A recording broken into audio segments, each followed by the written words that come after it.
Before the fire came, Dresden was a dream, a city of music, bridges, and light, the Florence of the Elbe. Even as Europe tore itself apart, Dresden remained untouched, almost sacred. Painters and poets called it the soul of Germany. To its people, it was more than home, it was hope. But beauty could not keep war away. As the Red Army swept across the east, thousands fled westward, carrying children, memories, and fear. Dresden became a city of ghosts and strangers, swollen beyond its limits. The streets whispered with rumors that the Allies would never bomb them, that art, not ashes, lived here. Across the channel, another scene unfolded. British pilots gathered around wooden tables under the flicker of lanterns. The mission brief was simple: Dresden, a railway hub, a vital artery for German troops. Few of them knew what lay beneath the target grid, one of Europe's most beautiful cities, now marked for fire. On February 13th, 1945, the first siren pierced the night. The people of Dresden woke in confusion, children clutching their mothers, old men stumbling through smoke. No one believed it was real until the horizon flashed white. In minutes, the city of light became the city of flame. The first wave dropped high explosives. The second, fire. Within 30 minutes, the air turned to a furnace. Winds screamed through the streets, pulling people off their feet. Entire families vanished in seconds. The heat reached 1,000 degrees. Cobblestones melted. Those who survived could only crawl beneath the flames, praying for air. When dawn came, it revealed a city erased. The Zinger, the Semper Opera, the churches, gone. Mothers searched for their children in the silence. Soldiers wept in disbelief. Dresden, the city of light, had become a monument of shadow. Yet even in ruin, something survived. A whisper of music, of faith, of what humanity once was.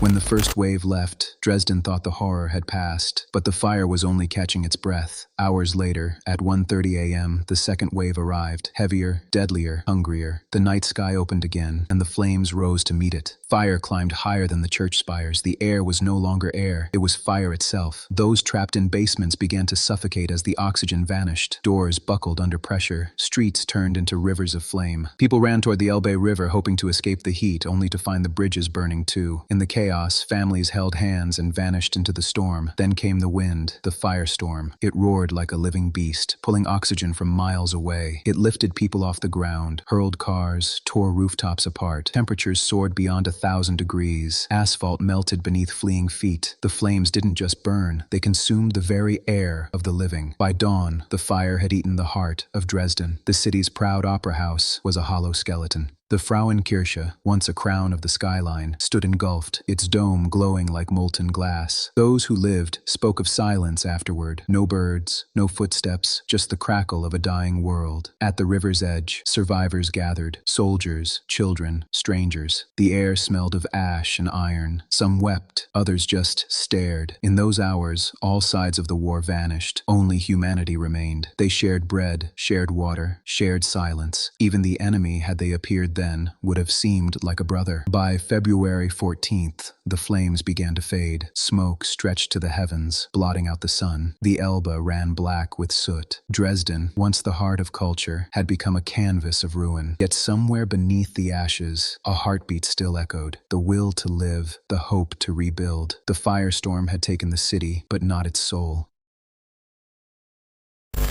Beneath the burning city, thousands hid in basements and shelters, mothers holding children close, old men whispering prayers in the dark. They could hear the city screaming above them. Walls cracking, roofs collapsing, the roar of a storm made of fire. The air grew thinner. Breathing felt like swallowing heat. Some sang hymns to stay sane. Others scratched messages on the walls, hoping someone, someday, might read them. When the bombs stopped, silence didn't mean safety. The flames crept inside, quiet at first, then roaring through corridors. People tried to run, but the heat met them at every turn. One survivor recalled seeing a family of 4 lying peacefully in a stairwell, untouched by debris, but frozen in the smoke, as if sleep had come before pain. Amid the destruction stood a miracle, a small chapel, its roof gone, its walls scarred, but its cross still standing. In that ruin, dozens gathered. They shared stories, tears, and silence. For hours, the chapel became a sanctuary, not of stone, but of faith. A woman whispered, "If this cross stands, maybe we can too." Soldiers who once fought now became rescuers. They dug with bare hands, searching for voices under rubble. For once, endurance. Rank and uniform didn't matter, only breath did. Some carried children through smoke-filled streets, their boots melting against the ground. Others collapsed beside those they couldn't save, whispering apologies to the dead. When the air cleared, Dresden was unrecognizable. The city square, once filled with markets and laughter, was now a wasteland of ash. The dead were too many to count. Men and women walked silently, covered in dust, eyes hollow, faces blank. They had seen what no human heart was meant to hold. A British officer who later visited said it looked like the moon had fallen to earth. And yet, even in the ashes, there was light. Survivors began to gather, bringing candles to what remained of the Frauenkirche. They stood in silence, not for victory, not for vengeance, but for remembrance. In that moment, Dresden's soul was reborn, not in marble or steel, but in human endurance. Fire destroyed the city, but it also revealed what war could never burn: compassion, faith, and the unbreakable will to live.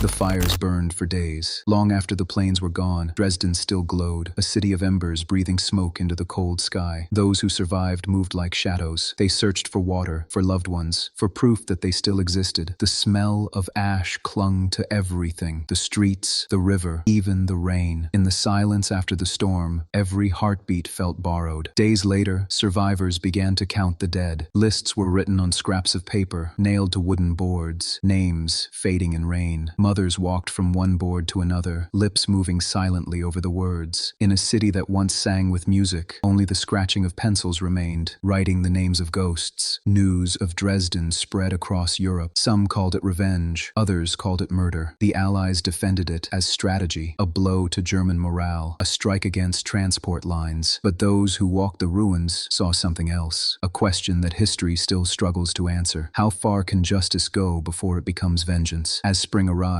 the survivors began to leave. Some walked toward the countryside, others toward the front lines. Anywhere there was food or mercy, they carried their memories like invisible wounds. Many never returned. Dresden was no longer a place, but a scar, a reminder of what human hands could build and destroy in the same lifetime. Years passed. The ashes hardened into foundations. Brick by brick, Dresden began to rise again, not as it was, but as it could be, a city rebuilt on memory, not pride. In 1994, the rebuilding of the Frauenkirche began. Stones blackened by fire were set beside new ones, scar and hope side by side. It became a monument not to victory, but to forgiveness. Today, when the bells of Dresden ring across the Elbe, their sound carries two stories, one of destruction and one of rebirth. Every echo is a whisper from 1945, a reminder that the city once burned brighter than any flame and somehow lived to tell the tale. The world remembers Dresden not as a target, but as a testament to the fragility of peace and the strength it takes to rebuild it. The fire may have ended in 1945, but its echoes still move through time, reminding us that light, even when shattered, can return again.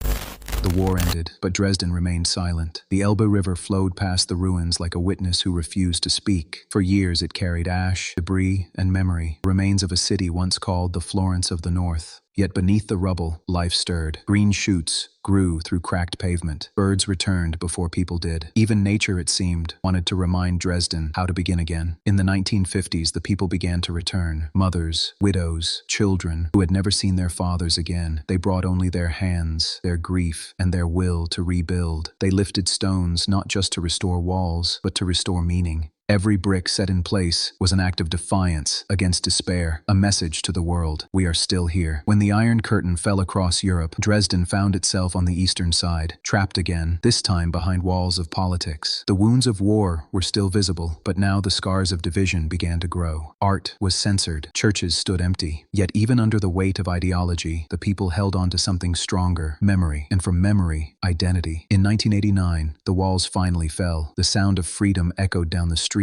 where bombs once fell. Old songs were sung again, not of victory, but of peace. For the first time in half a century, Dresden breathed without fear. And with that breath came a promise that the city would rise, not as a symbol of loss, but of resilience. In 2005, 60 years after the firestorm, the bells of the Frauenkirche rang again. They had been silent since 1945. People wept, not for war, but for peace. Blackened stones from the original ruins were placed beside new white ones, so that the past would never be forgotten. The contrast told the story better than any monument could: destruction and rebirth, bound forever. Today, Dresden stands proud again, not as the city that was destroyed, but as the city that learned to forgive. Its music plays once more in grand halls, its streets hum with laughter, and its bridges stretch across the Elbe like open arms. The city has become what its people always believed it could be, not just a place on a map, but a living symbol of how humanity can rise from its own ashes. This is Dresden, the phoenix of the Elbe, a city reborn, not from fire, but from the courage to hope again. History remembers the bombs, but the people remember the dawn that followed. And in that light, Dresden lives forever.